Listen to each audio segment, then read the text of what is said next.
It's a great, great day. It's a good day. Get up. Can't you see the sun shining? It is a great day. Got dressed and I left at 10. Welcome back, risers and thrivers. Oh yeah, Audrey, I see you there. I like our little dance party.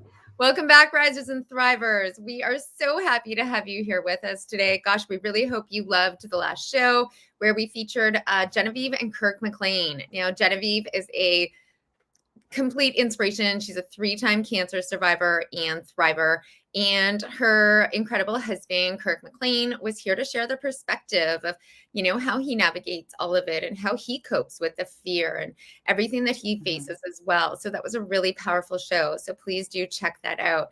Today, I am very excited to bring you this incredible show on grief and loss. And I have Audrey White here with us today from the Grief Coaching Academy. And she is just a phenomenal source of wisdom and insight to help you best navigate grief and loss. Her mission is really to help you rise and live a life of meaning and purpose and joy. And she really helps her clients to navigate this path and to, guide them down this path from pain to peace. And I'm really happy that she's here with us today. Risers and thrivers, will you help me welcome Audrey White? Welcome, Audrey. I'm really happy you're here. Thank you so much, Erica. I so appreciate it. And it's such a pleasure to be here. It's such an honor to talk to you about grief and loss and how we move through it and how it moves through us so that we can get to a point, again, of finding a life that we love and creating a life that we love. Yes, I think your message and all the work that you propel is so important. And it's really touches my heart in particular, having had experienced a 2-month terminal prognosis myself back in the day when I was only just days after my 36th birthday. I had 2 babies in tow. I was very, very happily married. I was denied all further medical care aside from palliative care moving forward. And this dire prognosis was confirmed by not just one leading leukemia institute here in Canada, but a second one also in the United States. And it is a feat of feats that I am here today. But back at that time, had that prognosis come true, I really wanted my loved ones, my husband, my kids, and my family, my nearest and dearest, to all move on and live their richest and brightest life. And so it was really important for me. And so I'm really happy that you can be here to inspire and empower our audience to do just that. And Audrey, can you start off, just tell me a little bit as to how you got into this field? I'm well aware that you have a master's in public health, but I know personally you've also dealt with a lot of loss. Can we talk about that? Absolutely. Absolutely. This was not something that I had planned on going into. So many people think about death and dying and grief and loss is something that we don't talk about, especially in our society, right? Yeah. We want to think that we're going to live forever, even though we know we don't. And there's this sense of not really wanting to talk about the hard things in life. And for me, I think, when I look back on my life, I've always wanted to talk about the hard stuff. What's real? What are we not talking about in our family? And so that spark has always kind of been in me to talk about. Well, it's interesting you say that too, right? Because you're so right. It is a bit of a taboo topic. People see it as a negative topic, or why are we going down that path? But in reality, it's 10 out of 10 of us are going down that path, right? At some point. And it's a topic that really needs to be opened up because we all face this in our lives. And absolutely, life is just finite. It is not infinite. And for me, having learned that lesson so early on, believe it or not, it's actually a gift when we start living our life through that lens, because you really do maximize the gift of, the day or the hour or the minute or whatever we're blessed with today. It really takes your eye onto a different target. And, having gone through the journey I've been through, although I want to live till I'm 120, like I have lived this incredibly rich life because of the lessons I've learned in learning that life is not infinite, Yeah. And you're so right. I think when we can embrace the fact that life is finite, it makes every moment precious. Even the moments that are painful and hard to go through. If we shift our perspective a little bit, there's so many gifts and so much beauty there. Yes. And I've gone through like I lost my dad I was around in my mid 30s when I lost my dad, and I really wasn't prepared at that time to lose a parent. I had two small children, and was not ready at all. But in that moment of when the doctor finally told us there was nothing more we could do, and I saw my mother just kind of collapse at realizing this was the last and final moments with her husband. There was something that kind of took over within me, and I knelt down beside her and I said, "Mom, we've got this. Death is just birth, and we know how to do birth. And so we will hold vigil and we will go through this. And these are the labor pains of birthing someone to the next, whatever the next is, right?" And I think there's a special bond that we have as women.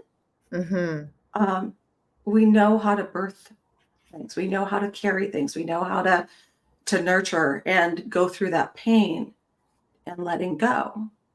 And men do this as well. It's not just that, but I think as women, because we do carry children, there was such a symmetry for me in birth and death.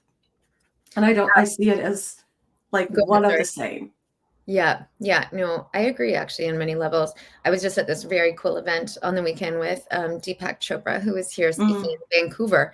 And his kind of final words were, we're all spiritual beings just here having this human experience right now, and it was so true. Can I ask a question, quite personal? Of course. Where do you think in your own personal beliefs that we go next? For me, I truly believe we are all energy and vibration, so we are, and this is one of the things that I talked about during my brother's celebration of life that I held for him after he was killed last year. And one of the things I said is that, it's physics, right? We're all energy and vibration, and energy cannot be destroyed. So while we might, lose this form and this vibrational state of being, our energy and our love still goes on.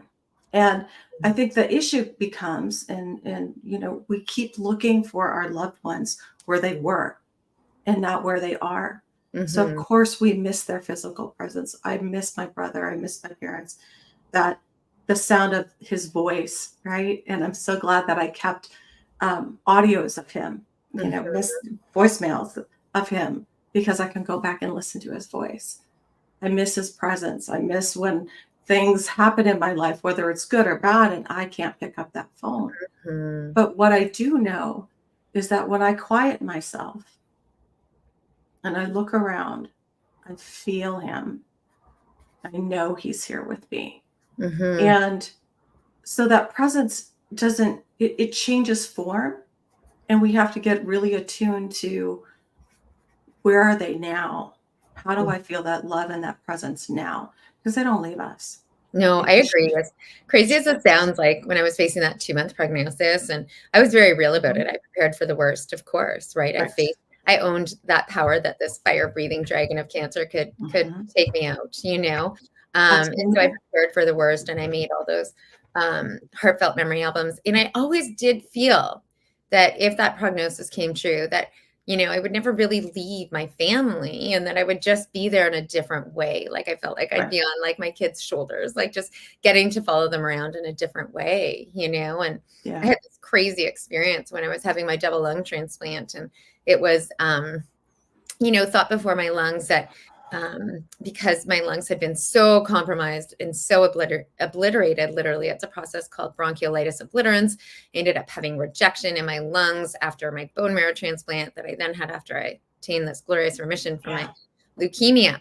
And a long-winded story, but in the midst of this lung transplant, I think I was so weak that when they took out one of these lungs to replace the other, it was questionable if I would be able to survive given the amount of oxygen that this lung could distribute while the other one was being replaced, even with all the technology, et cetera.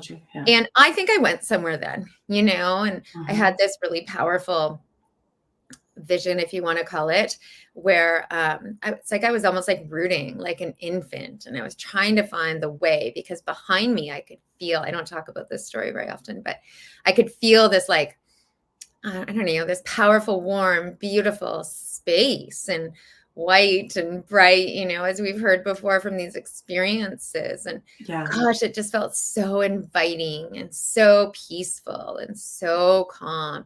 And I remember like bobbing my head, like rooting like an infant would root for milk almost, just like looking, and it would take me so long. I would go from like this side trying to find the way there, and then I'd rotate my head all the way slowly, bobbing every step of the way, all the way back to the left, trying to find my way there. And I just couldn't find the path. And literally in this vision, or whatever we want to call it, I like, it dawned on me. I was like, oh my gosh, it's not my time, but I don't know, from that experience, call me crazy, I don't know. But I really believe that where we go next is this incredibly peaceful, calm, inviting place. And, that helps me too. It's like, it's empowered me to not be scared of death anymore, if that makes sense. But tell me about the loss of your brother. This must have been very difficult for you. Yeah, I'll go back just a little bit before that, because in 2020, we're going through a pandemic. The world had shut down. We were all collectively grieving and learning how to do life again in this space of how do we keep ourselves and everyone else safe. During that 2020, I lost 8 family members, including my mother. Gosh. So it's just this consecutive loss. And you can't come together to grieve. You can't come together to especially in that celebrate. Time. Social isolation. So I'm going through this process, and it's like just one hit after another. And in September of 2020, my aunt died. One of my aunts passed, and all of us cousins kind of got together and went, hold on, because the other ones aren't far behind. They're not going to want to stay here without each other. And 13 days later, my mother passed. And 6 weeks after that, her final sister passed.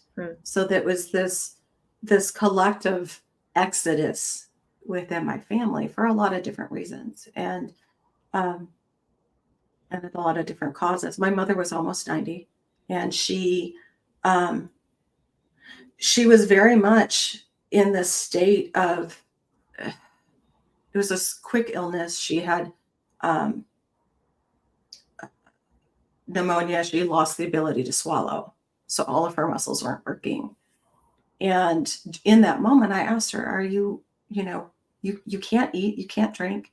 Are you ready to die? And she said, yes. And so having this experience of embracing her death and being there with her for a number of days while she, I don't know where she got the strength, but we laughed and we cried and we did death so well with her. And my brother was there with me.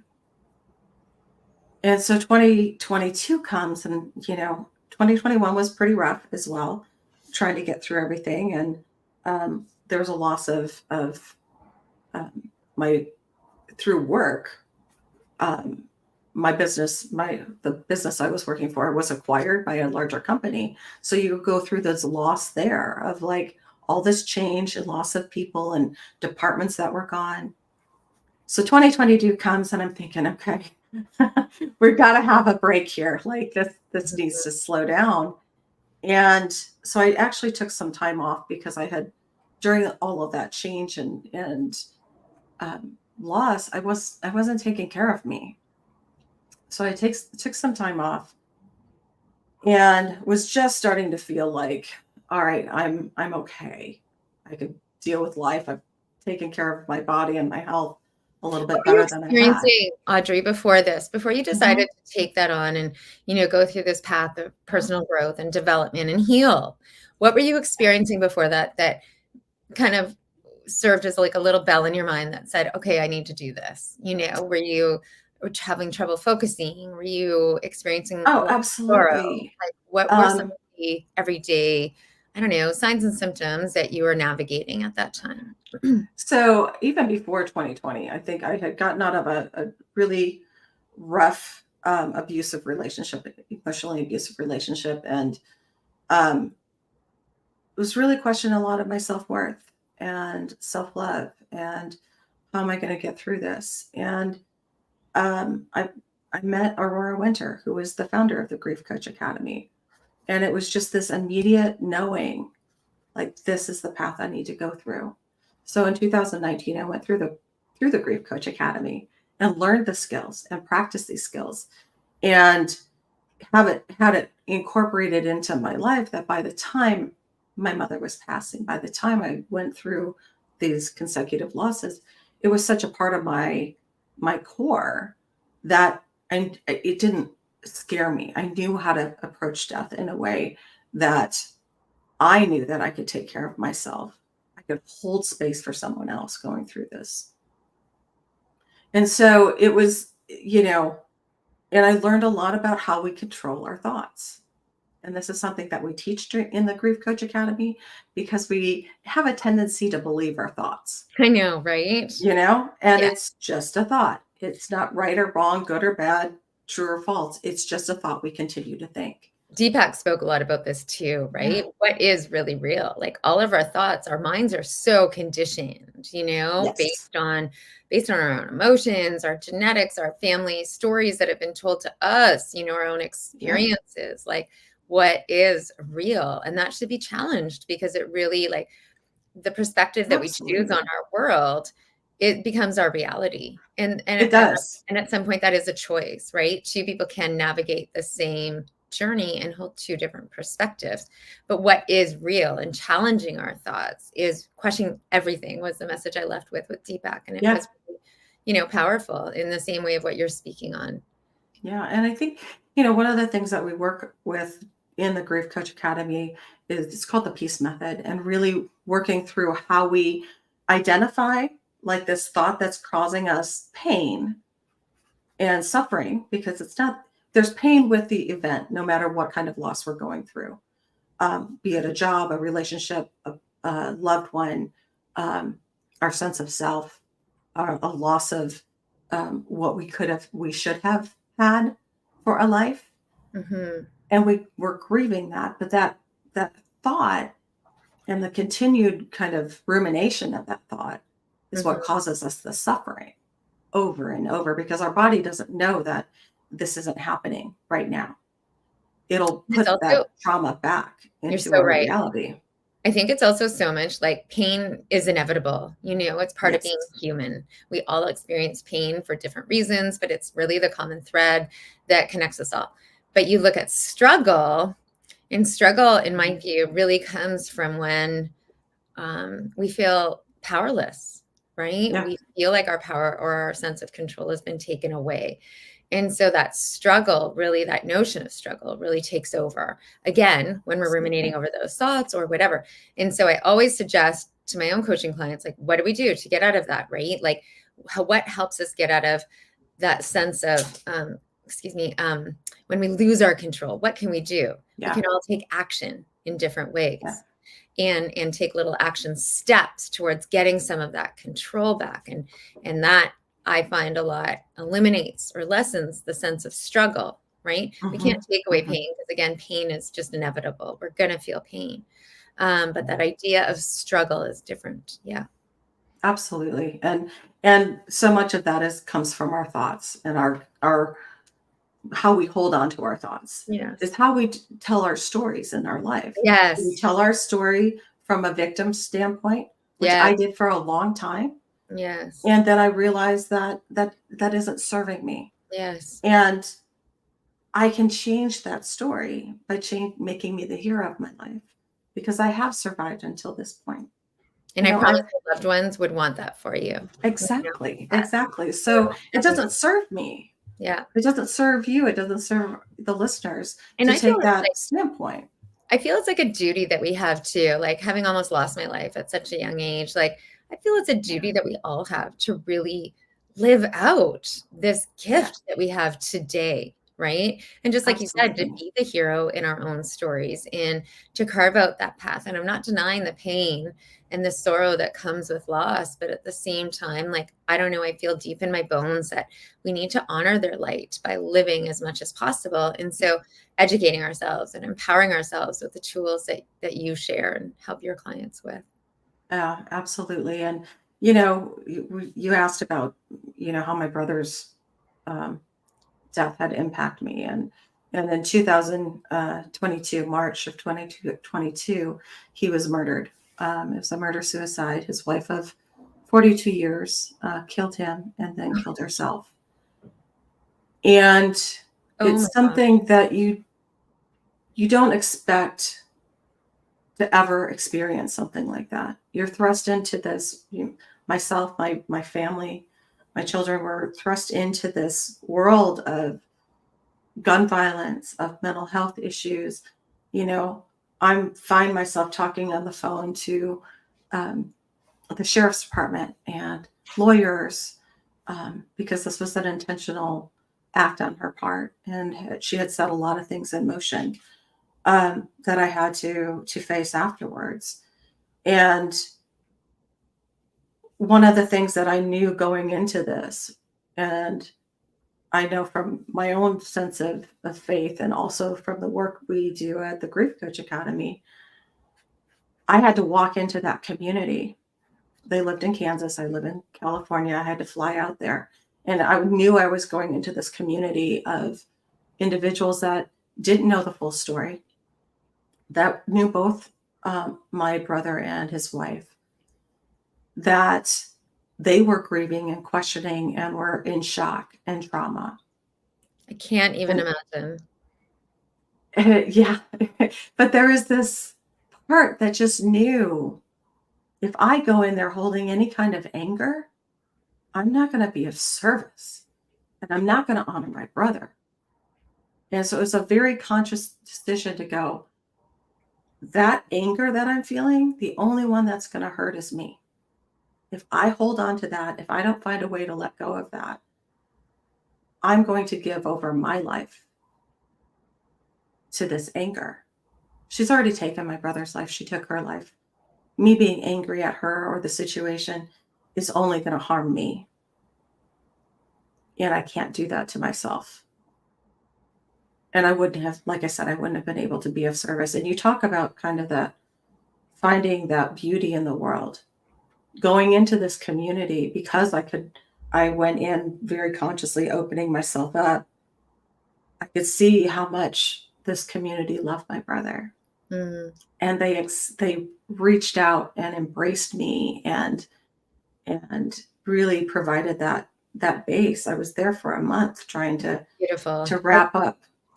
I can't even imagine how in that state, how you'd put one foot in front of the other, and, whether it's grief or loss, we can all feel stuck like that at some point, right? But I think that force of love, when we all feel enveloped from whatever reason, it's elevating, it's uplifting, that heals all on its own. If we're open to it, you have to be open to be vulnerable to receive that at the same time. And so I always try to suggest that people, stay soft and not jaded and not hard with their hearts, because when we don't stay soft, I don't think we're open to receiving that love. And I think it is such a powerful healing force. Absolutely. I think, in my experience has been if we hold tight to something, then we create this tension, right?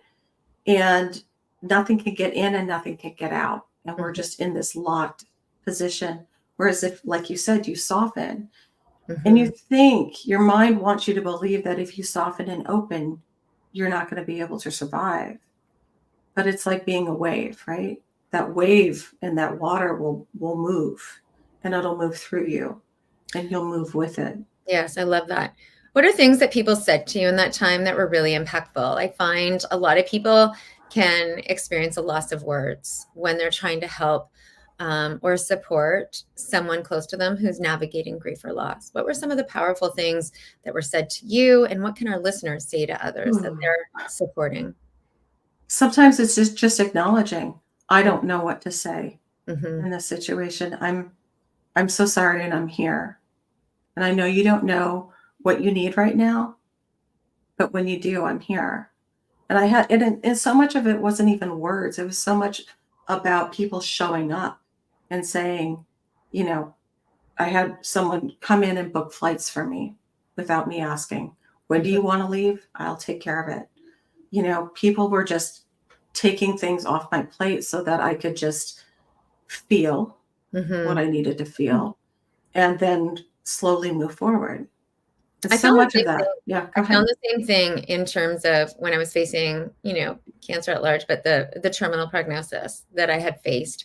People just really took over. It's not even like they asked, hey, what do you need? Because Right. to be honest, a lot of times you can't even Can't tell. compute. You're so overwhelmed. You're like nothing, everything, But when people just take the initiative, that was so incredibly helpful. Like my brother, he's a surgeon back east. He had just didn't even ask us, but shipped out his car, came out, literally moved in with us and arranged food for us, like got us everywhere. Was just there as such powerful support. He didn't even have dinner with us. It was just myself and my family of 4.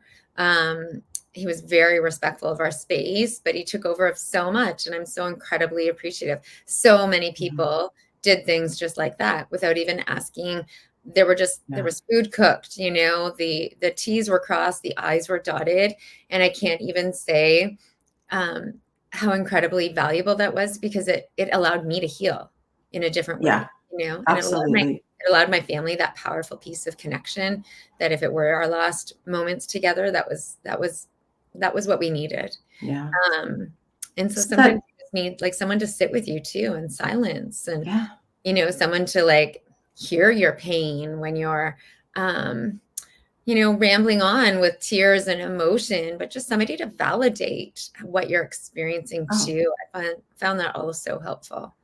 Absolutely. At one point I had found myself on the floor of my bedroom. I was packing to go, and I'm just screaming and crying. And to have my partner and my cousin, who's really a sister to me, just hold that space for me and allow me to be in it.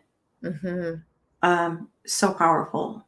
And but it's also, sometimes people have a hard time receiving, and receiving that help, or they're isolated and they don't have someone.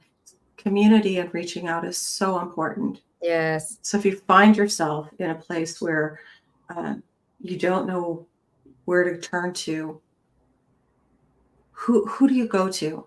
There's so many things. Even if you are isolated, there's communities online that you can reach out to through yourself, through the Grief Coach Academy. Can you give me a few examples? I'm sorry, what? Can you give me a few examples that, where people can reach out to online? Oh, absolutely. So for me, if they like to reach out to me, we have Wednesday night calls at the griefcoachacademy.com. They can come on, get some free videos about what we do and our services and what we work through, and join that community. There's so many wonderful people that are doing this work, that you're not alone, and knowing that you're not alone is so important. Turning to your faith community, and sometimes it's really hard, even post-pandemic now, whatever post is, right? Yeah. But there's a lot of things online. There's services online, there's groups online that people can turn to. Okay. So reaching out. Can I ask too? So let's use, for example, when I lost my grandma, she was 94. And she had been like a parent in my life. Like her car was as a staple outside my house growing up. She was always, always, always there. And so when I navigated that loss, that was incredibly difficult. But yet there was also like for my heart, but my brain understood, there was logic behind it. It was better for her at that point. And she was moving on to a place of peace. And how do your tools vary in a situation where logic perhaps doesn't apply? When it's perhaps a younger adult or even a child, what tools do you change at that point when logic doesn't necessarily apply, when someone is taken from us too young? Yeah. Or in the case of your brother, right? Yeah, it's the unexpected and sudden losses, and they should be here, right? And we're still working with our thoughts about what should have happened. Like this shouldn't have happened. And so it's those painful thoughts that still keep coming up and causing suffering for us. It's easier to work through something when, like with my mother, we had a beautiful death. She was ready to go. My brother at the time was ripped out of our lives. And so it's that whole thought of he shouldn't have sacrificed his life. He shouldn't have had to die. And at the same time, when I can look at this and go, he lived his life with honor and dignity. That was his life. And what's his legacy? I can't, this is what happened. We can't go back and change what happened. How do I learn to accept it? How do I learn to appreciate and really grow from that and honor their memory? I feel like we all change things. I think that's really important. I feel like we all, I don't know, call me crazy, but all have this like predetermined time when it's our time to go, and I don't know, only the good die young in my view. And I think I wasn't that good. I survived with terminal prognosis 11 and a half years ago. And, I don't know why sometimes that I've gotten to survive while others do not, and can you help some of us in our shoes? Because even as survivors, some of us experience the survivor guilt, right? That we do get to be here. It just comes bubbling out of me. Oh my gosh, I get to be at the beach. I get to be here. I get to be mom to my kids. I get to wake them up. I get to tuck them in bed. I get to go to this, rugby game as in yesterday and cheer on my kids and be their loudest cheerleader. It just comes bubbling out of me. But then sometimes there's oh my gosh, but my great friend doesn't. Like, why do I get to be here? And sometimes there is, I admit, a bit of a survivor guilt in that. Absolutely. How do you help people deal with that? I think with it's very similar. I mean, I feel like we're doing the same thing in different ways. I really do. And it's how we move forward and incorporate this and being in that present moment. When you're thinking about, I get to be here, but they don't, you're being pulled backwards and you have this regret, right? Of like, and regret and remorse for them. And it's this anxiety of, why am I here? But if we can just take that moment and learn how to live in the present moment. Yes, no, I very much agree with that. And I also find, like, even having been a recipient of new lungs, I've met the incredible family of my lung donor. And, being in the presence of that family, I was incredibly humbled, of course, was overwhelmed with heartfelt gratitude, but was also overcome by, oh my gosh, are they going to think I'm worthy? And this constant question. And but I very much agree with you that it's just the fundamentals, right? Going back to in this moment, the presence. And I also agree in living a life of meaning and purpose. And that's how I try to give back for all the gifts that I've been given on my path. And, but yeah, these are all great tools that you're sharing. So thank you. Can I ask, how do you help young parents navigating through the loss of a child? To give them the space to really honor their grief. I think sometimes it's so hard for them to really allow themselves, especially if they have partners, they have other children, to take that time for themselves to really, where does that grief live in your body? Allow yourself to feel it. Allow yourself to express it. Let it move through you so that you can come back to that sense of, I have to accept this. This is a part of that process is feeling, accepting, and appreciating the fact that you're here and you do get to be uh, to honor that child through your life. They never leave you. They're always with you. Mhm. It's just like what we had talked about before, where that energy and that love, they're always there, and you learn how to incorporate them into your life with your children. You celebrate um, their being present. Do you recommend celebrating birthdays, celebrating anniversaries, in honor of those that they've lost? I think it really depends on the family and how their belief system and what is comfortable for them. I think I truly believe that keeping them alive, because this did happen, and I think there's this tendency to want to ignore it and just focus on what's here, but they're with you, and the more you can embrace that Yes. and acknowledge that this happened, and that yes, you have a brother Yeah. that's on the other side, Yeah. and let's embrace what is, rather than ignoring it. Yeah. And we are at the keg. I went for dinner with my mom one evening, and we were at the keg, and they always ask at the keg what you're celebrating. And we had gone out that night to celebrate my grandmother's birthday, even though she had passed, and a couple of years before that. So we sit down at the keg, and our waiter, our server, comes up, and he's like, "Oh, what are you celebrating today?" And I was like, "Well, I'm just going to tell him." I'm like, "Well, we're celebrating my grandma, but she's not here with us, and she's passed, but we're still trying to honor her." And he just thought it was the sweetest thing. And I like to do those little things, but it means a lot to me. But I hear what you're saying too. Perhaps it wouldn't resonate with a lot of people. I think it's one of those things where it's like, you can have it over time as well. Like, it's important to honor where you're at, and not to be judgmental of yourself or someone else. Everybody grieves differently. Everybody handles loss differently. Mm-hmm. Some people want to embrace it and talk about their loved ones and talk about because it keeps them alive. Other people may not. They may not be able to handle that in that moment, Too hard. and it's okay. Like, Yes.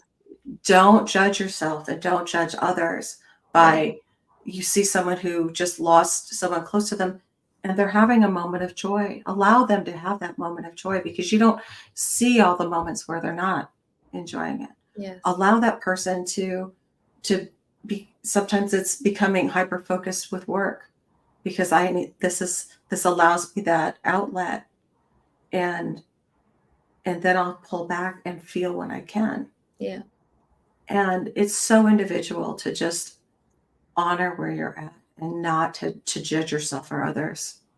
You talk a lot about the 3 steps in your view to heal from grief and to move on this path from pain to peace. What would those 3 steps be specifically? So actually, we go through it's a 5-step method. It's called the peace method. Sorry about that. And so it's really about coming into the present moment. So peace stands for present moment. Really allowing yourself to be here and acknowledge where that feeling is coming from. If it's regret, it's from the past. If it's anxiety, it's from the future. Now and present that's my point of power. And then we go into E, which is express. So expressing, fully expressing your whatever emotion is coming up. Where is it held in your body? How do I treat myself when I am feeling this way? How do I treat others? And going through that process, it allows you to really see, whether you're working with a coach, whether you're doing this individually, what is it costing me in my life? Because I can't show up if I'm still stuck in my feelings around this. So express it out and let it go. And then A is about accepting. What can I accept in this this situation. I can't change it. Can I accept that this happened without making war with it? And then the C comes in with consider the contrary. So, Consider the what, and sorry? consider the contrary. So Okay. come up with what else is true in this situation. What I looked at, the example for my brother, he should not have sacrificed his life for her. 2, he should have, because it was in alignment with his beliefs and his core beliefs. If this would have happened in any other way, in any other circumstance, he would have sacrificed his life without hesitation. So who am I to judge that that's not the case in this situation, right? Who am I to judge? I like that. What else can be true? That he loved this woman and always saw her as the woman that he fell in love with. I like That's that. It's also really the true. idea of challenging your thoughts again. Yeah. Yeah. And that final E is enthusiasm, or an expression of what do I choose to believe? What is going to make me feel better? Because our thoughts, like we talked about before, our thoughts are just, our beliefs, I should say, are just thoughts that we continue to think. And now I have a choice of, do I want to believe this thought that is causing me pain, or do I want to believe this other thought that gives me a little bit of peace? Yeah, I like that. So those are the methods that we go through at the Grief Coach Academy. And like I said, people can come online and get some free videos so they can go through that method themselves. They can talk with me. They can talk with our coaches to really help people move through those painful thoughts. How do you help, let's say, a young adult who's been married and has lost their partner? Let's say had the inevitable taken over for myself. How would my husband at that point have moved through this path, and how would he have reclaimed his happiness? I know it sounds crazy, but back at the time, I was trying, when I faced this 2-month terminal prognosis, I was like literally trying to handpick one of my closest friends who, she was single. She didn't have her own kids. And I thought she would just be perfect, to come in and care for my kids and care for my husband and just give them all the love that I so desperately wanted them to have. But I would think it would be hard in the case of my husband, for various reasons, to move on at that time. We're subsequently divorced, so it's not a discussion anymore, but I'm just saying hypothetically, Yes. How would you help somebody in his shoes, move on when they have a bit of a guilt, let's say, or how do you help these young spouses? I think that, one of the things that a lot of people go through during that time is we think that we're honoring our loved one by holding on to that grief. And that I need to stay in this, because if I'm grieving, that means I still love them. It means that I'm still remembering them. I'm holding on. And the truth of the matter is, if our loved ones want us to live, and they want us to live fully, and it's okay, you don't love that person any less because someone else comes into your life.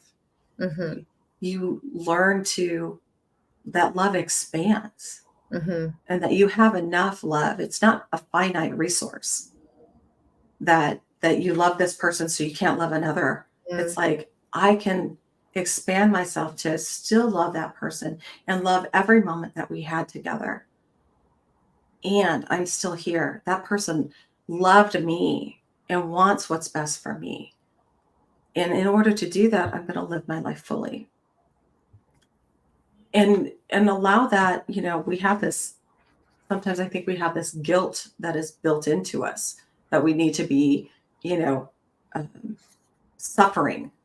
If we suffer, then it shows how much we love them. Yes.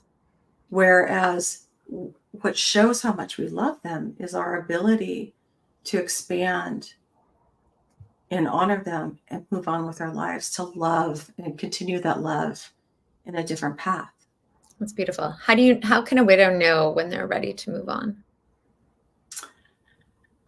It's so individual, it's one of those things that life, I think, shows you. We just have to be open and aware to it, because people will come into your life and they'll open a door and you'll feel a little pull, right? And it's noticing that that pull is there. Like there's a little bit of stirring, I believe, in our souls and in our hearts that are like, okay, I can take a step. And taking that step doesn't mean, like we talked about, that it doesn't mean that I love this person less. Mhm. But it just means that I'm here and accepting the fact that I'm here, Mhm. that life does move on. We want the world to stop when our loved one dies. How can the world go on? Yes. And if you just take a moment to just look at nature, spend some time outside, connecting with the water, connecting with the trees, connecting with nature itself. This is part of our cycle. It goes Mhm. on and it goes on, and it continues to expand and grow. When we kind of close ourselves off to love that's around us, there's a little part of us that just, we suffer because of it, rather than really acknowledging that I deserve to feel love.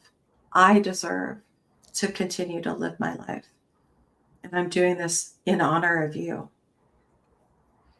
Audrey, this is great. Thank you. You've shared some powerful tools. Risers and Thrivers, I really hope you share this episode with anyone who you know might be facing loss and struggling with grief, and just to help them best navigate how to find their way back to life, and Absolutely.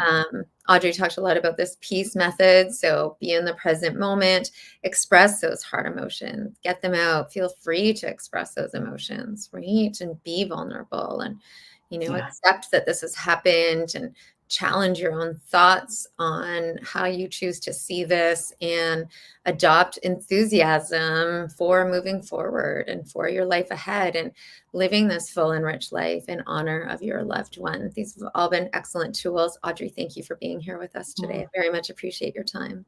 Thank you so much. And, for your listeners, we're here for you through your hard moments. You're not alone in this. You can reach out. We're here at the Grief Coach Academy to support you through whatever you're going through, whatever kind of loss that you're going through. We experience it all the time. And Together, we are stronger, risers and thrivers. absolutely. We are never alone on our path, but it's up to us to reach out and to find those contacts and to be informed. And we have the world at our fingertips. So Absolutely. use it, right? And make use of that. Thank you again, Audrey. Risers and Thrivers. Next up, we have a really important topic on marriage and affairs and divorce and new love and loss. And it's going to be a really good show. So tune into that. We'll be back in 2 weeks at the same time, same place. All the best, Risers and Thrivers. Rise today, friends. Thank you, Audrey.